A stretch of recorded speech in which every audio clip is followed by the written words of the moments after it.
Assalamualaikum warahmatullahi wabarakatuh. Nah, kembali lagi pada mata pelajaran kimia. Nah, kali ini Ibu akan menerangkan mengenai subbab dari bab ikatan kimia, yaitu apa? Ikatan ion dan juga ikatan kovalen. Nah, anak-anak silahkan disimak ya penjelasan dari Ibu. Oke, yang pertama yaitu ikatan ion. Ikatan ion ini terbentuk akibat gaya elektrostatis antara ion yang berlawanan muatan. Nah, berlawanan muatan di sini maksudnya yaitu ion negatif dan juga positif. Nah, sebagai akibat serah terima elektron dari suatu atom ke atom lain yang biasa terjadi antara atom unsur logam dan atom unsur non-logam. Nah, ion positif terbentuk karena suatu atom melepaskan elektron, yaitu atom unsur logam. Lalu ion negatif terbentuk karena atom menangkap atau menerima elektron, yaitu unsur non-logam. Nah, pada pembentukan ikatan ion ini di mana atom logam melepaskan elektron membentuk ion positif, selanjutnya elektron yang dilepaskan oleh atom logam tersebut diterima oleh atom non-logam sehingga membentuk ion negatif. Nah, ion positif dan ion negatif saling tarik-menarik dan terjadi serah terima elektron yang kemudian membentuk senyawa dengan ikatan ion. Nah, jadi penjelasan tersebut merupakan awal mula dari pembentukan ikatan ion. Lalu apa saja sifat dari senyawa ion ini? Nah, yang pertama yaitu kristalnya keras tapi rapuh, mudah rapuh gitu ya. Yang kedua yaitu mudah larut dalam air. Yang ketiga mempunyai titik lebur dan titik didih yang tinggi. Dan yang terakhir, yang keempat, dapat menghantarkan listrik dalam bentuk lelehan atau larutan. Nah, langsung saja pada contoh dari ikatan ion. Nah, di sini ada contohnya itu apa? Ikatan dari NaCl. Nah, pembentukan senyawa ion antara unsur Na dengan nomor atom 11 dan unsur Cl dengan nomor atom 17. Nah, Na konfigurasinya yaitu 2,8,1. Untuk mencapai kestabilannya, unsur Na ini melepas satu elektronnya sehingga membentuk Na+. Selanjutnya yaitu unsur Cl. Nah, Cl ini memiliki nomor atom 17. Nah, konfigurasi elektronnya yaitu 2,8,7. Nah, untuk mencapai kestabilannya, Cl ini menerima satu elektron sehingga menjadi Cl-. Nah, itu penulisannya bisa dilihat di sebelah kanan. AX plus BY-. Jadinya AYBX gitu ya. Itu jadinya Na+ dan Cl-. Jadinya NaCl. Jika digambarkan struktur Lewisnya, nah pada minggu kemarin kan kita sudah belajar mengenai struktur Lewis. Nah, itu Na, jadi dia melepas satu elektron, lalu yang Cl itu menerima satu elektron sehingga ada panah ke kanan itu Na+ bergabung dengan Cl. Jadinya begitu ya. Selanjutnya contoh yang kedua, pembentukan senyawa ion antara unsur Be dan juga F. Jadinya apa itu? BeF2 ya. Nah, unsur Be memiliki 4 nomor atom. Nah, konfigurasinya yaitu 2,2. Sehingga untuk mencapai kestabilannya, Be melepas 2 elektron menjadi Be2+. Lalu unsur yang selanjutnya yaitu F. F memiliki nomor atom 9. Nah, konfigurasi elektronnya yaitu 2,7.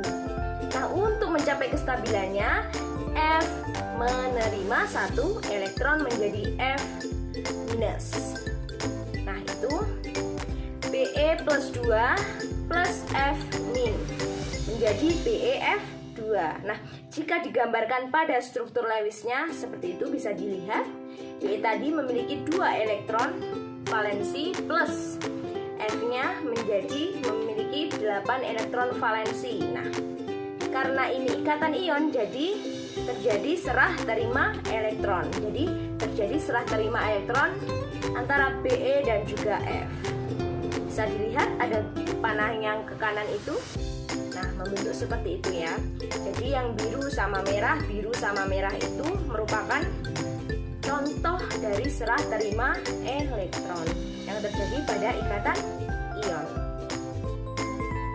Lanjut pada subbab yang kedua yaitu ikatan kovalen. Nah, pembentukan ikatan kovalen terjadi karena penggunaan elektron bersama. Secara umum, ikatan kovalen terjadi pada ikatan non-logam dan non-logam.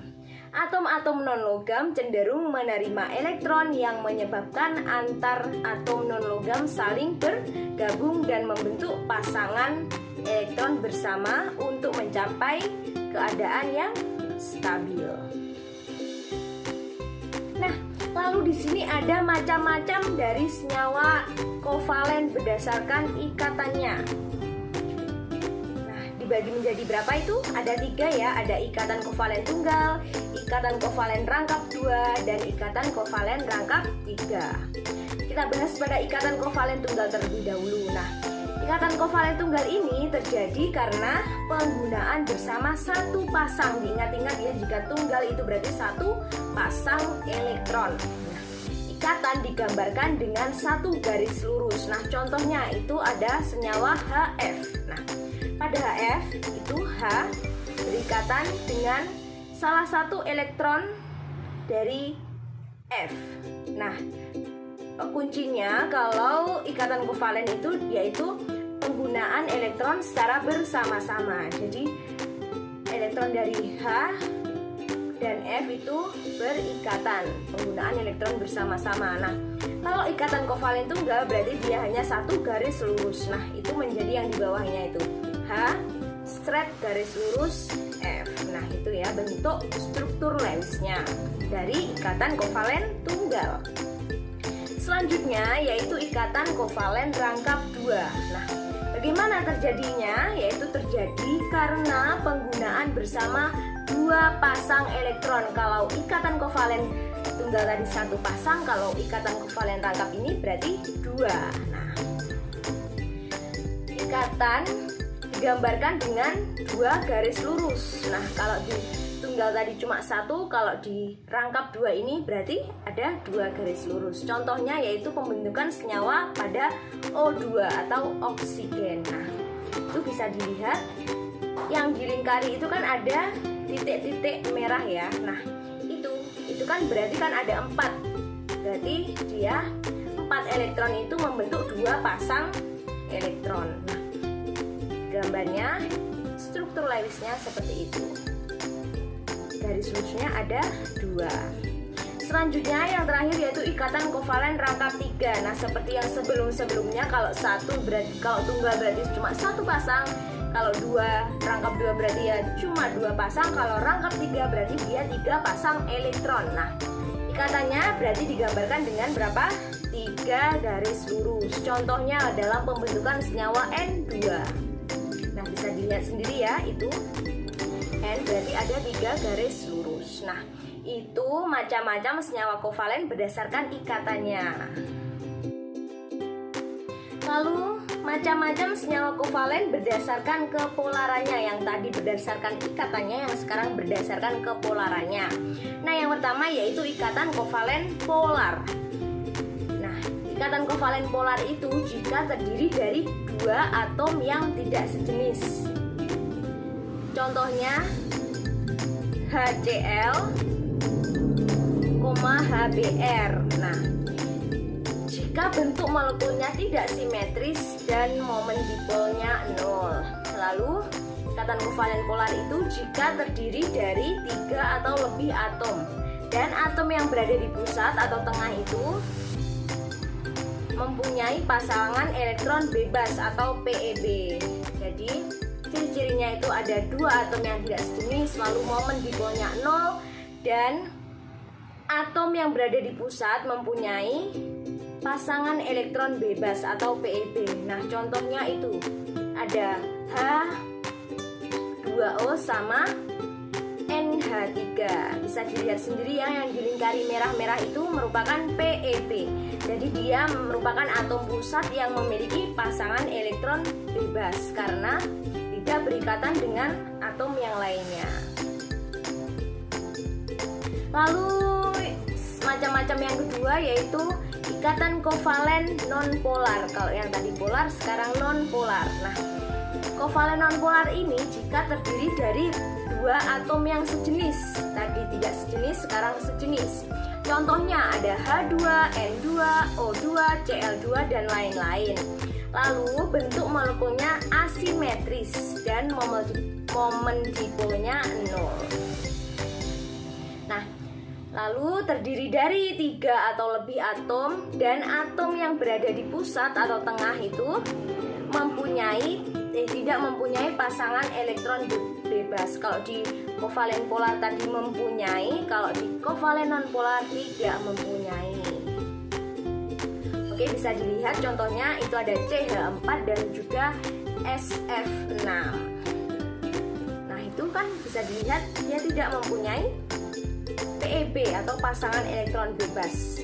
Di CH4 tidak mempunyai maupun di SF6 karena semuanya habis untuk berikatan dengan atom yang lain. Lalu masuk pada contoh ikatan kovalen polar. Nah, contohnya yaitu pembentukan senyawa kovalen senyawa HF. Nah, HF itu nomor atomnya 1, jadi elektron valensinya juga 1. Untuk mencapai kestabilan berarti dia menerima 1 elektron. Lalu F itu nomor atomnya 9, konfigurasinya berarti 2,7. Untuk mencapai kestabilan dia menerima juga 1 elektron. Nah, jika digambarkan struktur Lewisnya seperti itu ya, H dengan F. Nah, ini nonpolar. Kita lihat tadi ciri-cirinya kan apa? Dua atomnya tidak sejenis. Nah, ini kan tidak sejenis, antara H dengan F kan tidak sejenis. Lalu dia, kalau kovalen polar itu dia memiliki pasangan elektron bebas. Nah, itu kan F-nya itu masih ada pasangan elektron bebas yang bisa berpasangan. Nah, itu strukturnya H/F, bersifat polar. Nah, contoh yang kedua yaitu contoh ikatan kovalen nonpolar dalam pembentukan senyawa CO2 atau karbon dioksida. Nah, unsur C memiliki nomor atom 6, konfigurasinya 2,4, sehingga untuk mencapai kestabilan menerima 4 elektron. Lalu unsur yang kedua O memiliki nomor atom 8, konfigurasinya 2,6. Untuk mencapai kestabilannya termasuk aturan apa ini? Aturan oktet 8 elektron valensi. Nah, dia harus menerima 2 elektron. Lalu jika digambarkan struktur Lewisnya, nah seperti itu. Kalau di kovalen polar tadi dia tidak, kalau di kovalen polar tadi dia memiliki pasangan elektron bebas. Kalau di kovalen nonpolar ini dia tidak memiliki pasangan elektron bebas, melainkan mempunyai PeI, pasangan elektron ikatan. Nah, itu kan ada dari O, itu kan dia titik-titiknya itu warnanya hitam, sedangkan dari C titik-titiknya itu berwarna biru. Nah, biru dengan hitam itu berpasangan. Nah, itu elektron yang berpasangan dari O dan juga dari C, sehingga membentuk pasangan elektron ikatan. Nah, itu merupakan apa? Yang tadi berdasarkan ikatannya, ikatan kovalen berdasarkan ikatannya, berarti dia rangkap 2 dan bersifat non-polar. Berarti senyawa CO2 atau karbon dioksida bersifat non-polar. Sekian penjelasan dari Ibu mengenai subbab materi ikatan kimia yaitu ikatan ion dan juga ikatan kovalen. Selanjutnya kalian juga bisa belajar dari buku.